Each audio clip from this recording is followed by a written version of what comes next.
So future Oscar-winning filmmaker Guillermo del Toro helms up an original special effects blockbuster, where giant robots beat up giant monsters in dazzling fashion.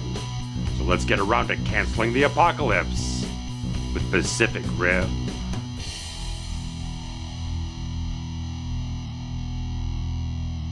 In 2013, when alien monsters called Kaiju breached through a portal deep below the Pacific Ocean, they wrecked cities while the insufficient forces of humanity attempted to bring it down.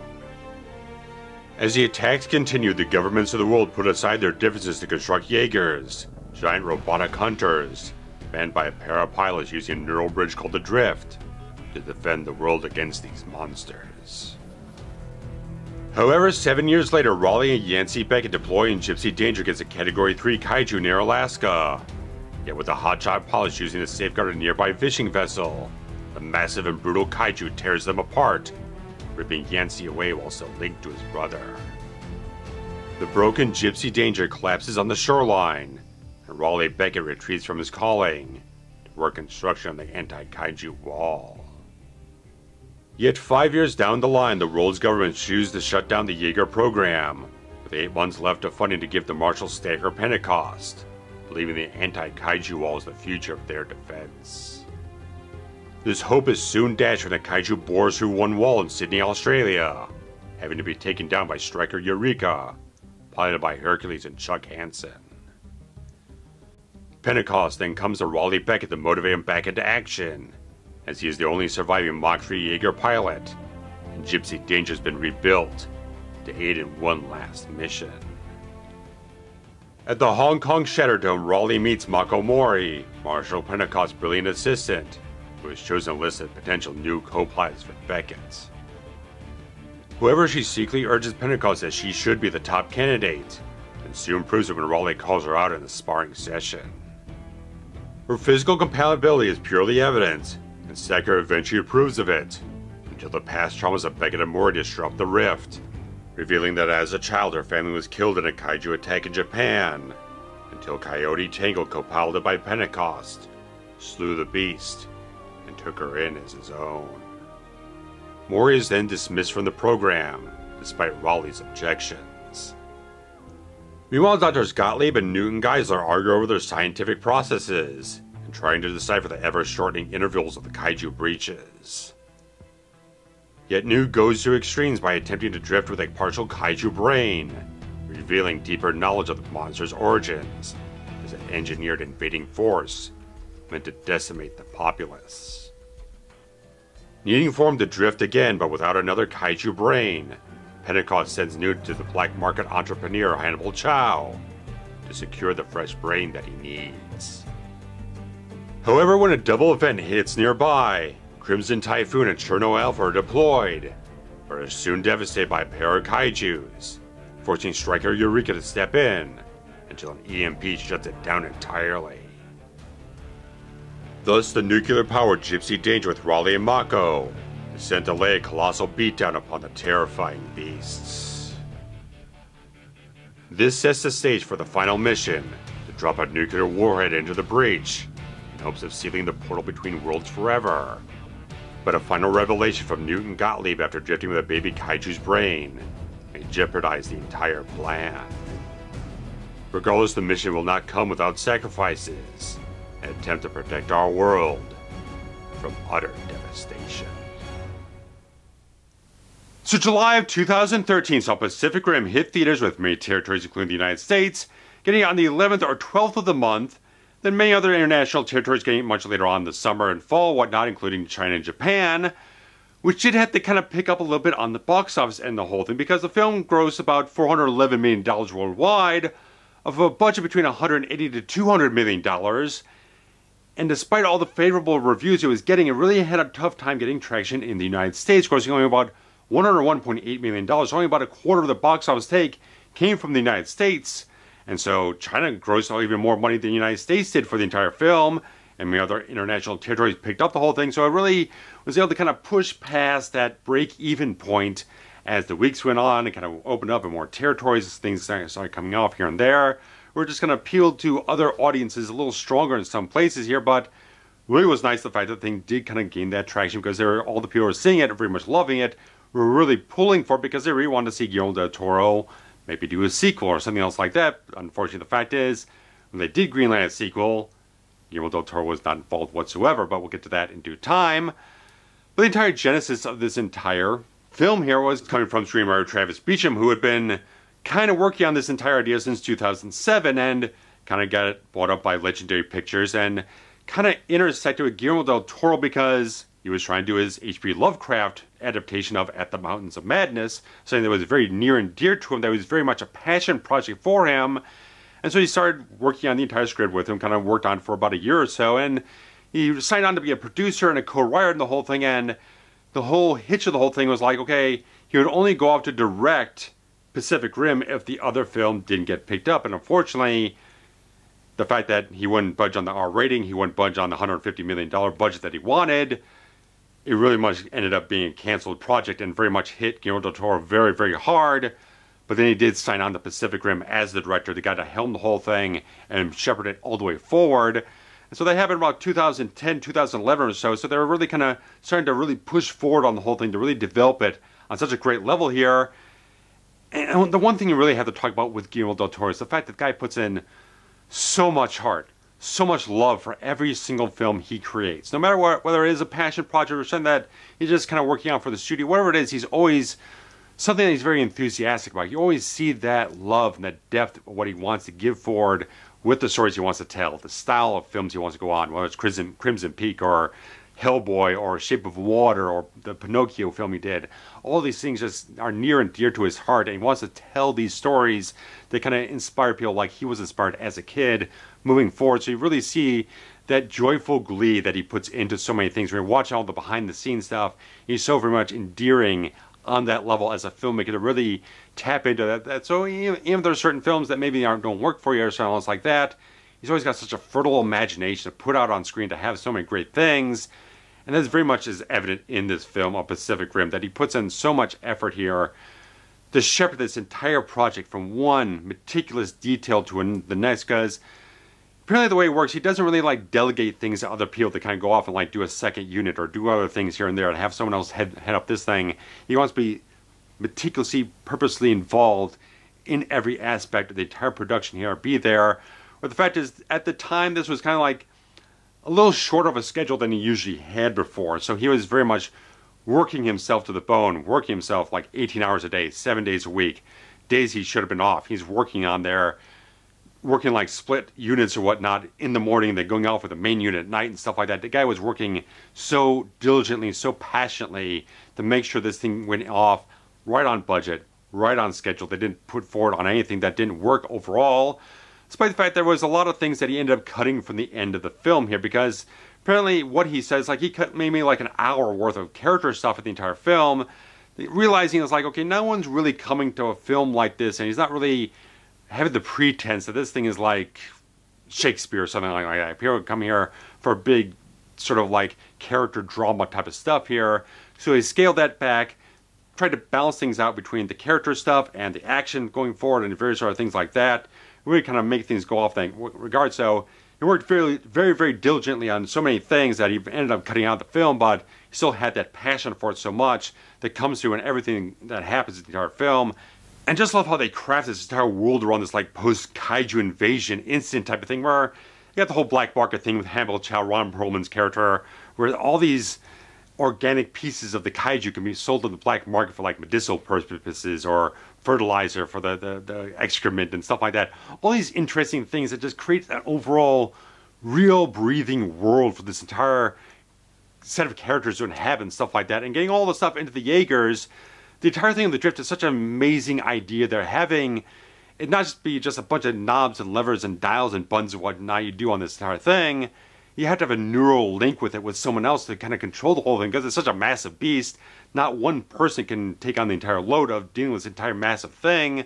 So you have to have this sort of simpatico whatnot with your co-pilot and stuff like that, and have that as a great character-based plot point to build a relationship between characters, have that main type of thing to explore through the entire story here, especially early on when Raleigh loses his brother Yancey in the opening sequence there, and it's like, it was in his head when the entire thing happened and when he died and stuff like that. So having that survivor's guilt, that sense of loss of someone who's close to you, someone who's far more close to you than you could possibly imagine anyone being, because their thoughts were in your head when they got ripped away from you and stuff like that. So having that a great idea for character-based drama, to have them grapple with that and push forward and kind of have that entire thing to be something they have to overcome as the story goes on, to step back into Jaegers and be a hero and all these different things. And having the same thing with Mako there, having the whole thing where our loved ones got killed in an early attack and stuff like that, and she's kind of had this growing sort of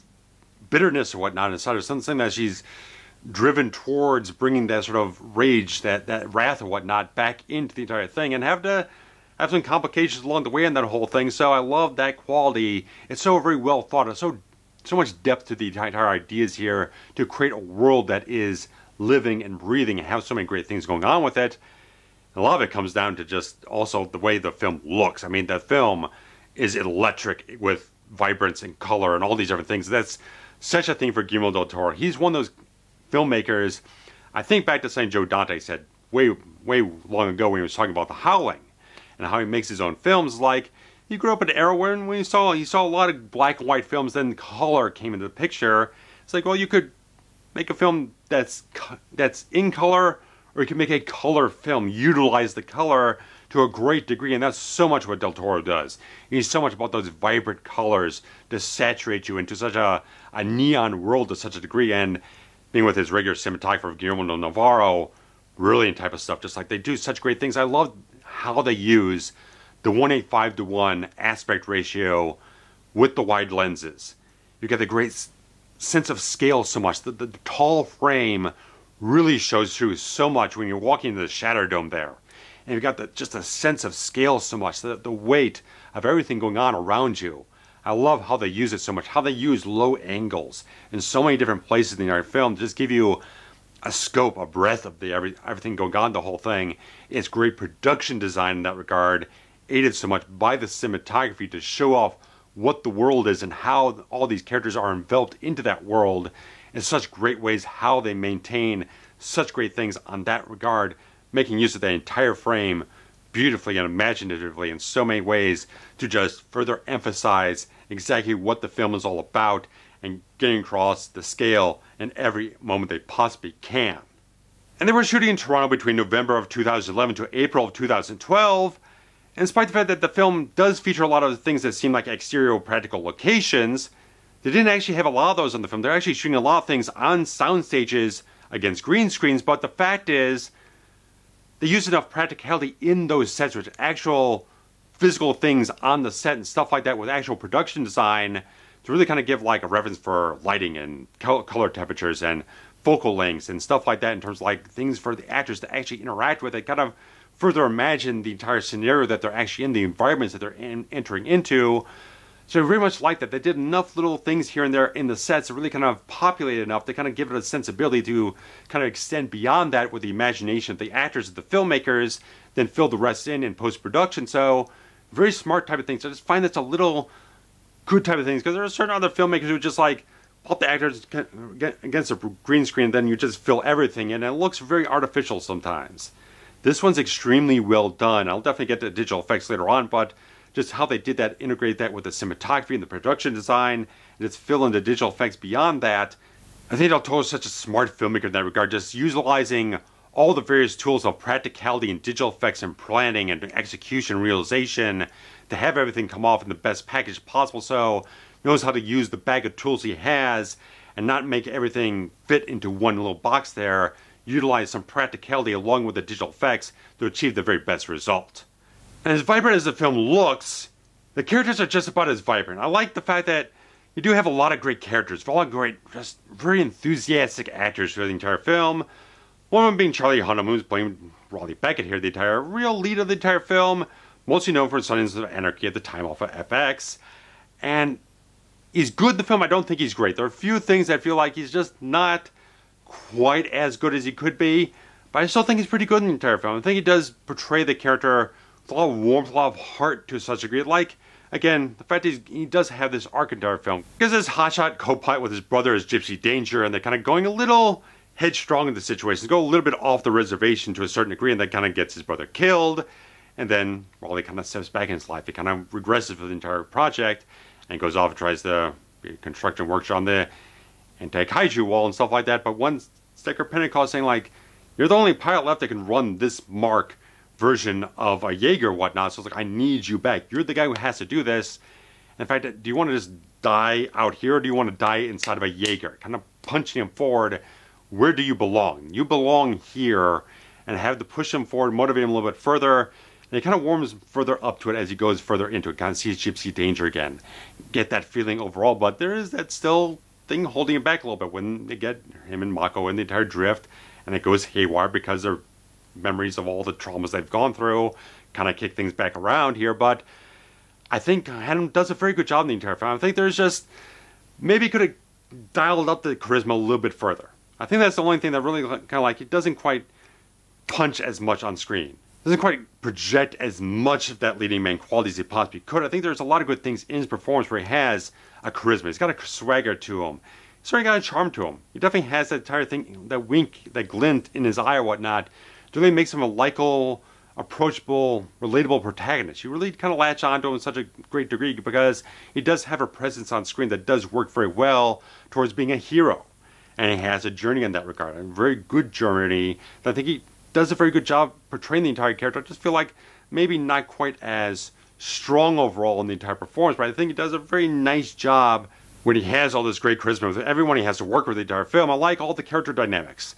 I love the stuff between Raleigh and Mako, with the stuff with Pentecost, and also stuff he has to deal with the Hanson guys. Like, the father has a very good respect and whatnot, but dealing with the son, it's a lot more friction in that regard. He's a little, Chuck Hansen's a little bit too headstrong. He's too egotistical, as Pentecost says later on. So it's that clashing and stuff like that, but it still gives interesting things for characters to do in the entire film. Something to show some growth here and there. So show things where they can build relationships that kind of overcome certain things they have inside themselves or between themselves, stuff like that. Really good type of stuff. So everything is done such a great way to build characters in the entire film. It does a really good job, despite the fact all the stuff that did get cut out that we don't really have much context for. I think they still did strike a nice balance to show all the necessary beats they had to progress the stories, build the characters, and still make them very likable and relatable, and still not create a bunch of sloppy holes or whatnot. They still maintain a very cohesive and concise type of film in that regard. Then you got Rinko Kikuchi here portraying Mako Mori. I think she's got a really likable, sympathetic type of quality to her in the entire film. Like the chemistry she does have with Charlie Hunnam so much. And she does have this good story, just like it does have a very strong, impactful, emotional story when you see the flashback to everything, was all the devastation she was encountering as a child there, seeing the Jaeger and the Kaiju just battling it out and stuff like that. Very terrifying, just showing that stuff from that child's perspective just gives such a massive sensibility to our film here, and it just informs her character so extremely well here, giving her that hurdle to go all for in the whole thing. It's like, can she manage her emotions enough to go into the drift and work out things and make sure that she can step into the battlefield? I like the entire thing, even though payoff isn't quite as strong as it could be as it is for other characters. So I think she is a good character in the entire film. She does fit in very well and does a very good job acting the entire part. Just like there's some things where she might need a little bit more assertiveness. Something is a little, something to break out a little further beyond the bounds of what she is in the entire story here. But I think she still does a very good job in that regard. But Idris Elba, man, everyone knows this guy. He knows he's such an amazing powerhouse actor. He's got such a presence. He just commands the screen without doing a whole lot of things. You just got to stand there, the right posture, the right way to carry himself, and he just projects it so much out there. Great things in portraying Marshall Stacker Pentecost, such a goddamn great name for a goddamn great actor. I love this kind of stoic, reserved quality the character has. Like, I know he does have some points where it does kind of breach out beyond the surface here, the kind of emotions and whatnot, where he's got to be more authoritative. He's got to step out and show that he's got that rage that he can express in the moments, but he keeps it bottled up for the greater good of everything. He knows he's got to maintain a certain measured quality how he handles things because he knows the stakes involved. He knows that there's certain points where you do have to do some sacrificing here and there. Some things that are bigger than other people here, bigger than himself, bigger than personal agendas or personal emotions or certain things like that. He has to look beyond those certain things here, what he feels about Mako in certain places where maybe his judgment's impaired and stuff like that. He thinks one way when he should have thought the other way or something else like that. He needs to give a certain measure of faith and goodwill to certain people, but he's got to manage these things. It's a very difficult type of thing for this character to kind of get off in that regard. How much do I give and how much do I reserve? Stuff like that. I love the quality he has, especially with Hercules Hansen, just like the quality he has there with the character portrayed by Max Martini. I love that quality. They have that grizzled veteran guys, like they've seen enough, they've been through enough together. Where it is separately or together, they've seen enough, they've gone through all the stuff here, that the fact that Hercules feels like the next guy in line when Stryker Pentecost has to go into battle because Hercules injured his arm in the last battle. He's got to step up, go into the drift, go into the Jaeger, and get in the whole thing. It feels like Hercules is going to be the next guy to step up in that role and whatnot, that Pentecost is going to kind of go off and leave behind and whatnot. I like those character dynamics. You have those subtle things between these great actors to get those sensibilities of history and the emotions between different characters. Love it so much. They hit very solid beats with all these different characters, getting off the essential parts of what you need to tell the story that has an emotional impact and get things going off in that regard. I think Elba's fantastic in the whole thing. He's just blockbuster all day long and stuff like that. And like I said, I do like the Hansen father-son dynamic there. Like the son, he's more headstrong. He's more egotistical, like I said. He's a little bit more impulsive in certain ways, but you have the father who can be a bit more tempered. Bring him back down. And like the fact that when the son and Pentecost have go in the battle, they had that moment there with Hercules saying, that's my son there, and giving that emotional catharsis to the entire thing. Just feeling those moments there, cast so extremely well. The fact you cast such great actors brings those emotions, brings those characters to such thriving life overall in the entire film. I love the quality that you add that stuff in there. If you can cut out an hour's worth of character stuff, the actors are so good portraying the characters to bring something extra on top of it, to dig deeper inside, bring you a certain realistic sensibility of how these characters are going through these harrowing situations and knowing they have to self-sacrifice certain things at certain points of time for the greater good. They step up as people who know they have to do things, and they have that altruistic quality. Even though they have all these conflicts going on here and there and everywhere, not everyone agrees on certain things or are on the same page in certain ways. When it comes down to the wire, they form up, they come together, and they have all that same stuff because they know the exact same goal is towards everything that's the best for everyone overall. So I like the fact that everything's so well done. And the fact you got Charlie Day here, who's a goddamn delight, and Gorman playing the characters between Newton and Dr. Gottlieb is fantastic casting. Fantastic energy between these two guys who've got this great distinctive quality, how they're portraying these slightly abrasive towards one another characters. Charlie Day is playing that great, fast-talking, quick-witted type of stuff, and there he's a little fanboyish, headstrong type of things into getting into all the kaiju stuff and stuff like that. He's just too bedazzled or whatnot from all the stuff he can learn from all the organic pieces and whatnot. And Gottlieb's being the pragmatist. He's got you got to look at these things coldly, hardly, and analytically, stuff like that. But they have that great bond between the adversity between the two characters there. They can disagree and stuff like that, but they can come together in the moment there when they have to do the drift together towards the baby kaiju brain and whatnot to kind of figure out the last pieces of the puzzle here. I love all this stuff. The dynamics between the two of them are just comedy perfection. Such great actors, such great things they got going off in the entire film. They add so much life, so much vibrance to what they're doing on the whole thing. Of course, getting Ron Perlman playing this wonderful, just decked out character of Hannibal Chow. Hardly do a Guillermo del Toro film without maybe Doug Jones or Ron Perlman at his side, and just it was perfect. Just seeing that entrance for the entire film with the boots and the outfit, everything is just perfect. It brings that expansive quality to the entire film, adding all that eclectic sensibilities of all the black market stuff and all the different further things going on with Hong Kong and the bone slums and all the different things. It's a great thing. He ends into such a great dynamic slot in the entire film. And of course you got Clifton Collins Jr. portraying such a great character here. This great juice in the entire film. He's a great actor. I've known him all the way back since he was doing the Stone Age in the mid-90s as Clifton Gonzalez in tribute to his own grandfather, stuff like that under that name. But stellar actors, just everyone is so good, locked into their roles, added such vibrancy to such greatly written roles that just have that, all that chemistry, all that charisma, all these different things going on. They're all distinctive characters and create such life on screen that just endears you so very much to everyone in the entire film.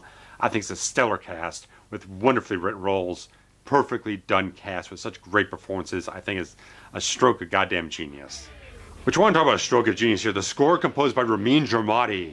It's fantastic. This guy had done the score of the original Iron Man. He'd done Game of Thrones. He did this fantastic Denzel Washington film called Safe House. Kills it every time. This guy is wonderful. And the fact is, the score's got such a great sense of scope to it. It just feels like one of those big classic blockbuster scores you had of years past. And just the main theme alone just has this great sense of scope and scale to it. Just like it's championing the whole heroic qualities in our film. And when you get down into the more menacing sort of kaiju theme he has, there was a lot more deeper horns and stuff like that. And the fact that it just complements the sound effects and the characters so very well. Just like it all works so well in tandem. It's such a well gelling soundscape in our film here. It comes together so extremely well. Just like the fact that it even has this little theme from Mako in certain places. Like very much a detail-oriented score that's really bringing out all the little things you could grab from the qualities of large and small and all the things in between. Just a wonderful thing. Just that theme has been caught in my head for days now. Just like it's so perfect how he composed the entire thing. And the fact that they got the legendary Tom Morello of Rage Against the Machine and Audioslave to lay down all the guitar tracks for the score, it's pretty freaking phenomenal in my regard too. Remarkable type of score. You can get it on any platform. It's on iTunes, Spotify, Amazon Music, anything. It's completely well available. It's definitely worth checking out. It's a great piece of work there. But great piece of work also applies to the work done by Industrial Light and Magic with all the digital effects work on this film. It's incredible. And it failed to be nominated for an Oscar for Best Visual Effects for that year. Some think that it was apparently on the 10 film shortlist before the nominations got whittled down. Some people think that because Legendary and Warner Bros. Were kind of breaking their deal apart at this point in time, that maybe they weren't quite as interested in being in tandem and kind of pushing that as a for-your consideration type of thing. I was kind of like, what the hell, man? When the nominations were announced that year, I was like, you've got to be kidding me. This thing is incredible. The effects in this thing are utterly seamless, and they're so another thing that's so rich and detailed about the entire film, because Guillermo del Toro took such meticulous care from pre-production, starting the visual effects from that point forward, doing animated storyboards that map out every little thing, and being grossly, deeply involved in the design of the kaijus, design of the Jaegers, everything involved with this thing, from the physics, the weight of how everything moves, how everything would be photographed. Every little detail was so well overseen by him from the very beginning of pre-production all the way to the very end of post-production. Not starting everything after you have filmed everything. They were working on the visual effects from day one almost. They kind of design everything to make sure everything fit forward. Even the tiniest little thing, like when one of the kaijus is getting out of the bay or whatnot, it's kind of forcing itself up on the entire pier or whatnot. Guillermo was just like scrutinizing that moment, just how much the weight would buckle underneath the knee and stuff like that, a whole thing. Just get that sense of the weight and the physics of everything so extremely realistic. To get everything off in that regard, it's so well done. And of course, the vibrance of all the nighttime neon type of stuff just really kind of accentuates so much in how everything is designed. We got all this sort of like fluorescent glowing sort of slime or blood or something else like that going out from the kaijus. Everything's so extremely well done in that regard. And how the action sequences come off, just again, the scale is so extremely well done. It's like, you can't pinpoint exactly how they did it, but you can see the quality of the scale and how the detail is on every single thing. How they've made sure they have certain reference points in certain points of time, whether they're in the Shatter Dome or when they get out into the city or stuff like that. You have that reference point of the size of everything. And the fact that they shoot a lot of things from real low angles.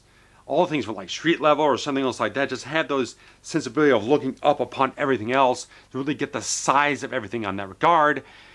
And Del Toro was a little hesitant about doing anything in 3D. They did not shoot it natively in 3D. They did a post-conversion on it. Guillermo was a little bit back and forth by the entire idea, but of course he did change his mind and did release it in 3D. I did not see it in 3D, but the word I've heard about it was pretty spectacular in that regard. Just like his main thing was like you didn't know how much they could maintain the scale if you're doing everything in 3D with everything going on, how they have the depth of focus and all the different things, trying to make sure they had the right scale for everything in the dimensions they had there, creating it in the computer and then converting it into 3D. It's kind of hesitant, but once they actually nailed it down, he was completely on board the whole thing, and just like everything. Just how you're doing all these soundstage green screen type of things, so immersive. It's so absolutely convincing, so much. Nothing seems like a digital effect. Either you know they're there, but the fact is all those sets look completely like they're practical. You can't tell a difference whatsoever because it's put in so much time on it. It's the preparation. There's a lot of films these days who are doing things at the last minute. They haven't planned things out properly. They're doing everything in a haste, stuff like that. When you have a filmmaker like this, or someone like James Cameron, they're taking it from the day one to plan everything out, make sure they have their shots figured out, how they want everything plotted out, how everything's paced, everything kind of work out in the designs. It's such a great detail. When they take that time and they take the money and they take the effort and get the right people involved to make sure that every single step of the way, everything is hitting off on the top levels of exactly what you need, they hit absolute gold. They hit one of the best pieces of visual effects I've ever seen in my life. This film is stunningly incredible. Even in 4K, this film is incredible. It's a 2K upscale, but the fact is, the HDR and the whole thing is just jaw-dropping from everyone's reaction to the entire film. The film looks incredibly good. There's not a misbeat on visual effects anywhere in the film. Nothing missed in the design of the film. Everything is so well done on that technical level. It's a masterpiece in that regard. Just the technical qualities of the film are immensely impressive.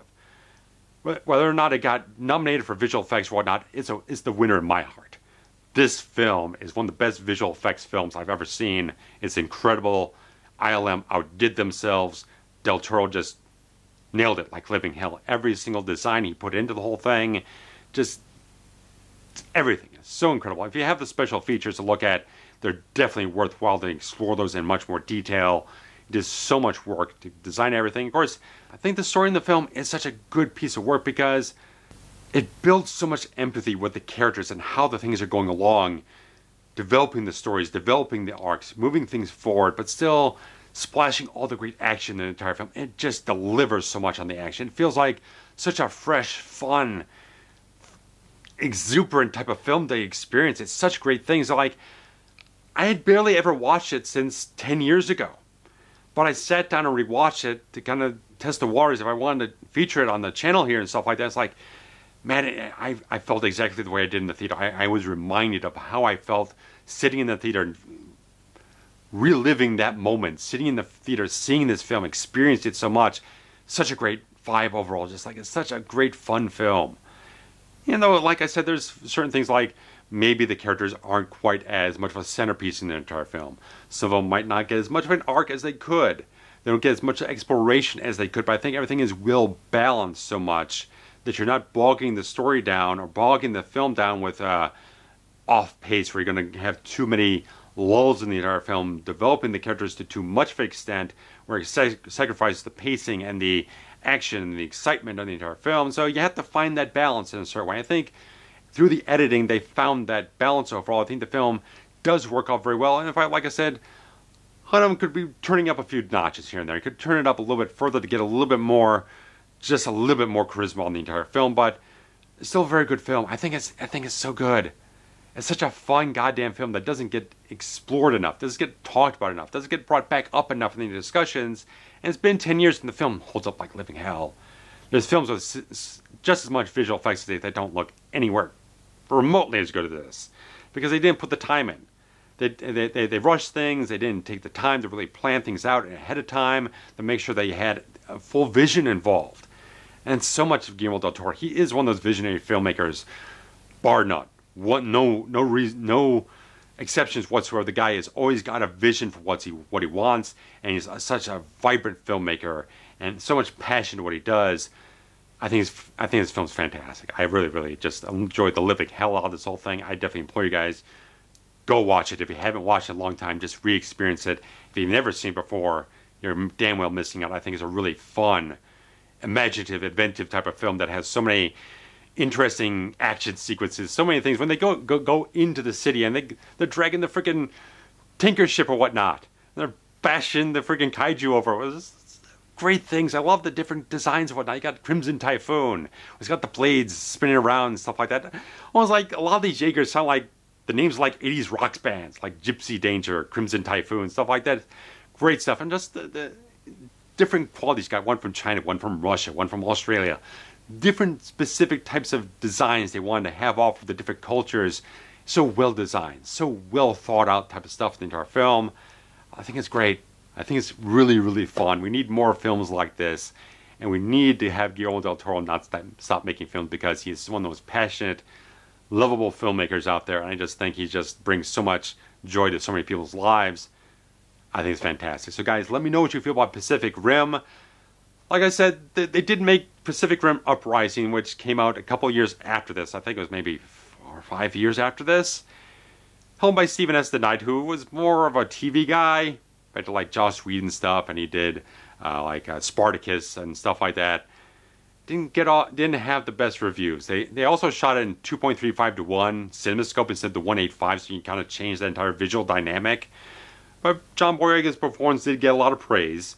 He's a very fantastic actor, a very charismatic type of guy. People kind of felt he was much better than Hunnam was in the first film, but people had a lot of things like it didn't capture the same scope. It didn't capture that same magic that Del Toro was so apt at bringing to the screen. A lot of people felt like the story just was too bogged down to certain degrees, and it just felt like it was just kind of retreading ground that just didn't feel exciting or special in any type of way. It just felt like it was kind of rote and tired and stuff like that, and made a whole lot less money. Did not break even whatsoever, let alone even get close to a profit. So it really kind of tanked it. I think there was like an anime version, like I saw some things like a Pacific Rim Black or whatnot, which I think probably get a little better reaction, but it's not all that talked about to certain degrees. But I don't know why you would make a sequel to the Guillermo del Toro film and not have involved. Clearly, he never got to do his third Hellboy film because they keep trying to reboot it without him, and that didn't work before. Now they're trying it again with another reboot in some way possible, whatnot. It's like, let the man work. If it isn't quite as successful, the man makes very good films. Very good films that are very well received. You just got to kind of market it right, kind of push it in the right directions, and shepherd it and kind of massage it a little bit in the market or whatnot. But I think Pacific Rim is a fantastic film. Just really just fun. So guys, comments below. You can hit the like button, subscribe if you haven't already. That's very important. And also, you can share the links around social media that help out to expand and bring more people into this thing so we can still start making more good things here, because you can help out the Patreon. They contribute something every month. You get a little early access for everything around here. And plus, Super Things feature that little icon down there that hopefully you will see or whatnot. You can contribute any dollar amount to any video you find very particularly entertaining, informative, or anything else like that on the channel. That goes directly through YouTube into us and stuff like that, and all that great stuff. And you can just check everything out and watch more videos and all that type of stuff. We got commentaries, we got retro video series, we got all these interesting things, Blu-ray news. Hit it all up, guys. Thank you so much for checking things out. Take care. Bye-bye.